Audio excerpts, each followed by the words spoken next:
giant turtles, don't they? Giant tortoises from the Galapagos Islands, I believe. Almost as old as you, I'm told, those tortoises. Yeah. Bigger and older to some degree. Welcome to PTI, boys and girls. Wilbon has betrayed you. So coming to the rescue is our great friend, the host of the podcast, Pablo Torre, finds out, Mr. Pablo Torre. There you go. Let's get some applause. And we begin today not with any more NBA trades, but with the Super Bowl, which has been mostly out of the news all week because of Luka Doncic. The Kansas City Chiefs are 1.5-point favorites over the Philadelphia Eagles. Both teams won 17 games this year. They are not surprises getting here. Pablo, what are you looking for, and who are you leaning towards? I'm going to take the Chiefs, and I am stunned that this counts as a less than obvious choice at this point, Tony. I know this is going to be a close game, but to me, in my mind, I'm old enough to remember how close does not mean questionable. Like, I think this is clearly the Chiefs. This is clearly going to be a close game. This is the best this is the best team, period, that Mahomes has faced in his run of AFC title games and Super Bowls. And I believe that the team that has won 15 straight one-score games, led by the team with the coach that's better and the quarterback that's better, is a winning formula. Yeah. So give me Kansas City. Yeah, I mean, all things are never equal, but all things being equal, I think that Philadelphia is the better team. I think they have the better defense. I think they have the more explosive offense. We have seen Saquon Barkley hit home runs in the playoffs, against really good teams. I think that their wide receivers are better. I look at them. Saquon Barkley makes an enormous difference on that team from last year. I think that they're the better team, but they don't have Patrick Mahomes. We have seen Patrick Mahomes win this game 3 times. Nobody asks the question, is Jalen Hurts the GOAT? They don't ask that. They ask that about Patrick Mahomes. So sort of like you, even though I think Philadelphia is the better team, sort of like you, I feel Patrick Mahomes will win this game one way or another. I do. Yeah, look, I buy into what is not mythology about Mahomes. It's that when the game is most important, he is at his best. He finds ways to win under pressure. And I want to make it more than just Mahomes, even more than Andy Reid, who, by the way, if he wins this game, Tony, might have a very plausible claim to be the greatest coach ever. Even ahead of Belichick, given that he's done it. No, I think there's a real Belichick. No. I think there's a real argument. There's a real argument there. There's a real argument. But his assistant coach, right, Steve Spagnuolo, I believe that Spagnuolo might become the first assistant exclusively to go into the Hall of Fame, right? So when you have the architect of a defense that can do that, I just think the Chiefs, those guys plus Chris Jones, the Hall of Famers plus Kelsey, like I like the pedigree, I guess is what I'm saying. And I think it's not that close in that regard. Let me point one thing out, though. Philadelphia is not afraid of this stage. They've been to the Super Bowl 3 times in the last 6 or 7 years. They won one of these things, and they've still got a couple of carryover guys. So, I think Philadelphia is the better team. I just don't think they're going to win. I don't think they're going to win.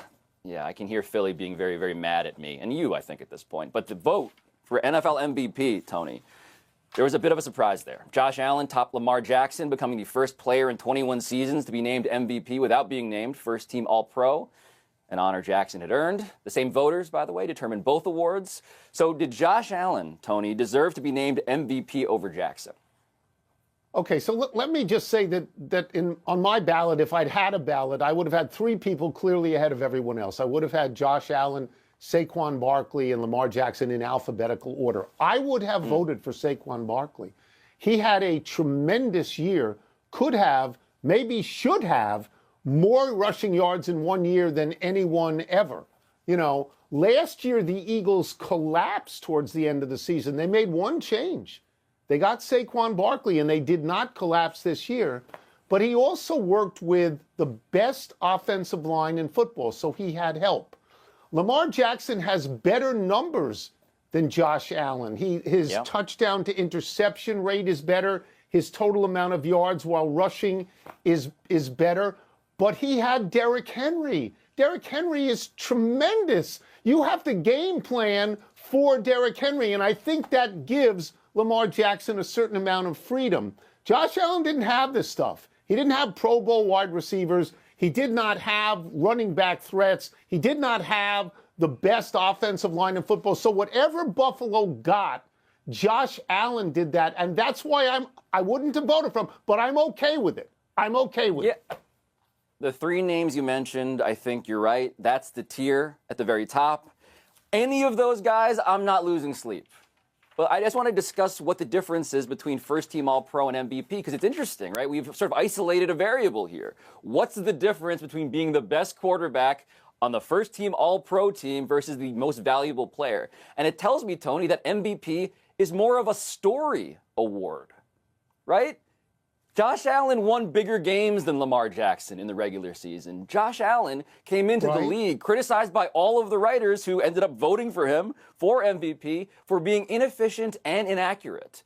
This was the most efficient and accurate season of Josh Allen's career. And he was one of the best guys in both regards in the entire sport. So to me, it feels like a career achievement award in a sense, which is, again, different from maybe some other people's definitions. But the difference seems to be there's a justification for rewarding him for not having won it before.